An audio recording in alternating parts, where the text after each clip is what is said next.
Kecamatan Sawangan, Cinangka, Kota Depok, Jawa Barat.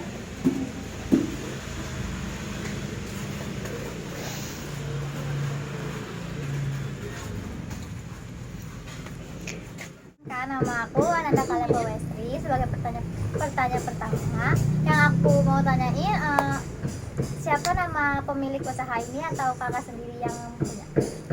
Kebetulan saya sendiri yang punya. Nama saya Tika. Ya itu aja. Usaha yang kakak dirikan ini namanya apa? Ini toko baju gudang Kularis. Kebetulan saya buat nama ini sendiri. Usaha ini udah berdiri dari berapa tahun kah atau sejak kapan? Usaha ini kalau fokusnya itu saya udah 2 tahun ya. Cuman sebelumnya sempet jual juga seperti ini, cuman belum fokus ya karena mungkin masih mencari. Jadi baru fokusnya itu 2 tahun pas COVID kemarin. Kak, saya sebagai wawancara kedua, saya mau tanya di sini produk apa saja yang dijual? Kebetulan karena kita usaha thrift, jadi kita jualnya itu baju impor dari mulai baju, celana, atasan, kaos, pokoknya yang berhubungan dengan thrifting. Lalu untuk usaha thrifting ini sendiri, untuk barang awalnya diperoleh dari mana? Maksudnya kakak belinya dari mana gitu? Pertamanya retail, saya cari barang sendiri, kadang lewat online, kadang saya cari sendiri, tapi sekarang sudah ada supplier tetap. Kalau untuk beli itu pernah langsung ke tempatnya atau kayak ke pasar Senen gitu? Pernah awal-awal saya belanja di pasar Senen, cuman karena sudah mulai tahu pusatnya, terus barang yang lebih bagus, sekarang udah enggak sih. Jadi seperti itu. Lalu untuk pembukaan thrift ini modalnya yang dipakai berapa modal awal? Modal awal itu kecil sih ya dulu karena mulainya dari status WA gitu, nggak mulai langsung kayak gini kan. Itu tuh di kisaran 2 juta sampai 3 juta sih. 3 juta, jadi belum terlalu besar ya untuk modal awalnya. Iya. Terima kasih Kak. Saya sebagai wawancara ketiga, saya mau nanya, berapa sih omset dalam usaha ini? Untuk omset itu kalau dihitung per hari ya kita bisa dapat dari keuntungan online itu satu hari di kisaran 800 sampai 1 juta. Itu kalau misalkan total di per bulan itu bisa mungkin di 30 ada ya, 30. Kesulitan buat membangun usaha ini apa? Banyak kesulitannya, dari persaingan, Ya. dari promosi juga harus mungkin kita harus retail pertamanya satu-satu ke media gitu, terus ke orang yang lewat mungkin mereka datang ke sini, itu banyak juga yang kadang apalagi yang asli dari sini tuh mereka kayak mungkin nganggap barang thrift itu barang yang tahu sendiri lah ya gitu, barang second import gitu. Jadi kadang ada juga yang mandangnya sebelah mata sama usaha seperti ini. Tapi seiring berjalannya waktu mereka mulai tahu kalau barang thrift itu ternyata barang bagus gitu. Tuh, kalau metode promosinya? Promosinya ini yaitu tadi dari status WA, terus dari mulut ke mulut gitu. Terus juga dari online, media sosial, banyak lah. Kalau misalkan kita beli banyak nih, pasti dapat potongan harga apa gimana?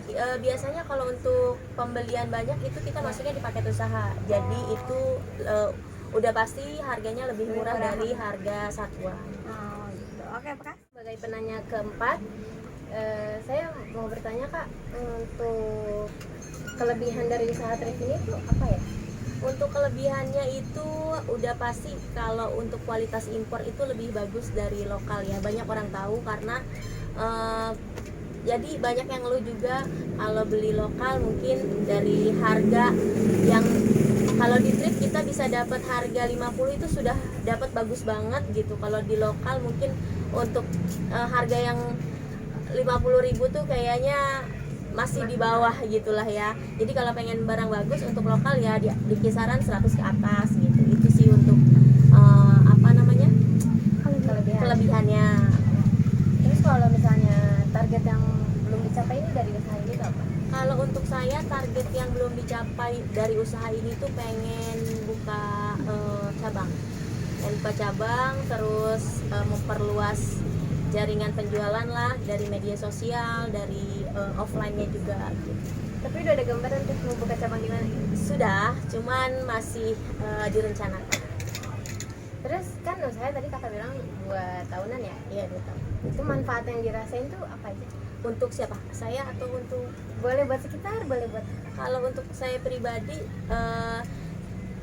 saya jadinya bisa membantu orang yang ingin belanja dengan harga yang murah. Kadang-kadang kan ada yang ingin beli baju tapi terhalang sama dana gitu. Kalau beli baju baru kan mungkin mereka harus sediain uang tuh 100.000 ke atas. Nah di thrifting kita 30.000, 20.000 aja udah bisa dapat baju. jadi bisa 2-3 kali lipat. Ya. Kenalin, nama aku Salsa Dilangita Putri sebagai pembicara prima.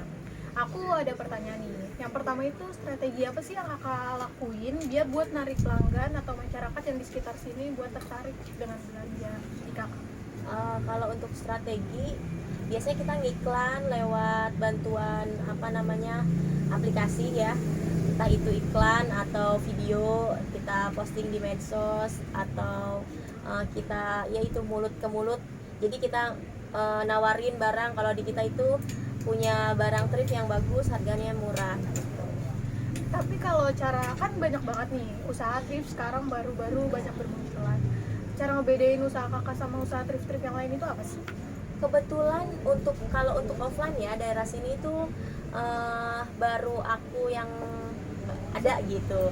Nah seiring berjalannya waktu tuh mereka ternyata mungkin tertarik, jadi ada ngikutin. Tapi namanya rezeki kan sudah ada yang ngatur ya, jadi nggak perlu takut untuk terus berkreasi nyari pelanggan. Nanti juga lama-lama mereka tahu. Tapi kalau buat satu piece nih, misalkan baju atau celana sendiri, harga yang kakak taruh itu berapa sih, kisaran berapa? Kisarannya itu kalau celana kita dari harga 20, 25, 30 sampai 50 itu ada. Tapi kan kakak juga di Shopee ya? Shopee juga. Kalau harga yang ditaruh di Shopee itu gimana? Kalau di Shopee itu biasanya lebih murah ya, karena kita hitungannya dia lebih, karena jangkauan lebih luas, penjualan pun lebih banyak dibanding retail di offline, jadi kita jualnya lebih murah juga. Berarti ngikutin harga pasarannya aja. Ya betul. Jadi kalau misalkan di Shopee kita lihat rate-nya berapa mereka, selama kita masih bisa masuk, oke kita ikutin. Terima kasih ya kak. Kenalkan, nama aku Zahra Salsabila. Aku jadi pewawancara yang ke-6. Di sini aku mau nanya, kan di sini kan banyak pakaian-pakaian gitu. Terus kan harganya juga beda-beda. Itu sewaktu-waktu bisa nggak sih harganya berubah-ubah? Kalau untuk harga biasanya kita lihat marketnya bisa berubah-ubah. Kalau misalkan pembelinya itu mungkin royal, bisa kita naikin harga. Tapi kalau lihat lagi kondisi, kalau misalkan mereka juga nawar, kita juga nggak menekankan harga dengan yang tetap di situ gitu, pasti ada turun. Terus kan ini kan letaknya kan udah dekat sama pemukiman warga, sama depan jalanan. Menurut kakak sendiri letaknya udah strategis atau belum? Untuk letaknya kalau bisa dibilang belum terlalu strategis, karena ini kan masih di area dalam ya, walaupun di pinggir jalan gitu. Kalau ada rezeki sih maunya nanti berkembang cari tempat yang lebih strategis di pinggir jalan raya. Terakhir nih kak, kan tadi ada kelebihan. Aku mau nanya kekurangan dari usaha thrift ini apa sih? Kekurangan usaha thrift banyak banget. Kadang kalau misalkan kita cari barang itu nggak gampang ya, susah juga. Terus kalinya dapat barang, terkadang kalau kita bongkar bal nih, kalau lagi bagus kita dapat barang mulus semua, tapi kalau lagi jelek itu bisa setengah bal atau hampir semuanya itu reject gitu. Jadi ya itulah pinter-pinternya kita untuk jualan thrift tuh. Kadang kalau misalkan bagus, kita jual bisa murah, tapi kalau lagi barang jelek ya untuk balik modal itu kita bisa jualnya agak tinggi gitu. Oh, kayak gitu. Ya, terima kasih ya kak. Pertanyaan selanjutnya dari aku itu, apakah usaha ini punya cara berjualan secara online atau enggak? Ada, kita biasanya jual di Shopee dengan sistem live sale. Jadi itu kebantu sekali sih untuk jualan thrift, karena kalau di offline itu tidak bisa apa ya, signifikan kita cari penghasilannya gitu. Jadi dibantu dari Shopee atau apa namanya, online ya. Berarti penghasilannya lebih besar dari yang online ya kan? Iya betul. Terus metode pengiriman barang biasanya pakai apa Kak? Kebetulan karena kita udah kerjasamanya sama itu aplikasi itu ya, marketplace, jadi semua udah diurus sama mereka. Jadi kita hanya tinggal packing barang, terus cetak resi, untuk pengiriman sama pengambilan paket mereka yang urus. Jadi kita udah tinggal sediain, mereka yang ambil. Terima kasih Kak atas waktu buat wawancaranya. Kita dapat informasi yang lebih banyak lagi dari Ya, video observasi yang dibuat oleh kelompok 6, kurang lebihnya mohon maaf. Wassalamualaikum warahmatullahi wabarakatuh.